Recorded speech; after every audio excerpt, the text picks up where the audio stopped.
So Tim, will social media become important for small businesses too? I mean, we hear about these success stories where, P&G empowers their agency to do something in social media, or Comcast uses social media as a customer service platform.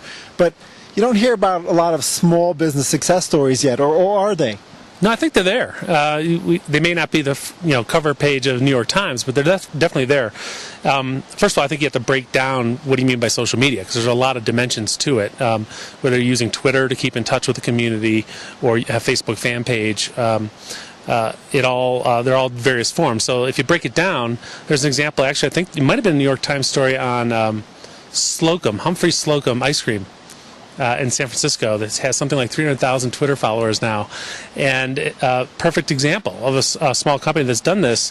And I think what they were able to do because of online tools was tap into a passionate audience they already had in community, and just gave the community a voice, if you will, and a forum to talk about how much they love this ice cream and custom flavors and whatnot, and it took off.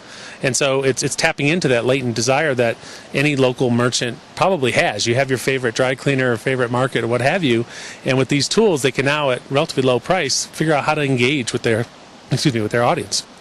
So I guess consumers are often having conversation about a vendor or about a small business person anyway, whether it's on a review site or whatever. So you're just advocating, hey, as a business owner, as a marketer, you should get involved. Right. It's about amplifying it. Right. How many dinner conversations, social events do you talk about that favorite vendor, or, favorite merchant that you use? And again, it's connecting people online, and these tools, the social tools, are really part of the broadband multimedia environment that we've now are armed with as consumers to not only say, boy, did I like that restaurant and that steak, but I took a picture while I was at dinner, and I did a little video interview with the chef in the back room. All of a sudden, I'm a publisher. I'm extending that media for that little restaurant, and that might be their best form of marketing.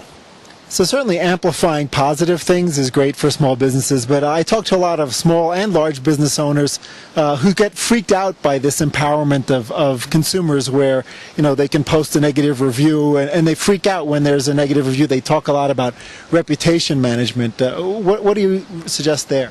That's definitely a risk. There's always that risk. I think 9 times out of 10, my experience is once you confront and engage that potential vocal minority, you win them over, and you win respect because, depending on the issue, obviously, but because you're showing that you want to engage with them, you want to communicate, you want to hear what is it that turns you off.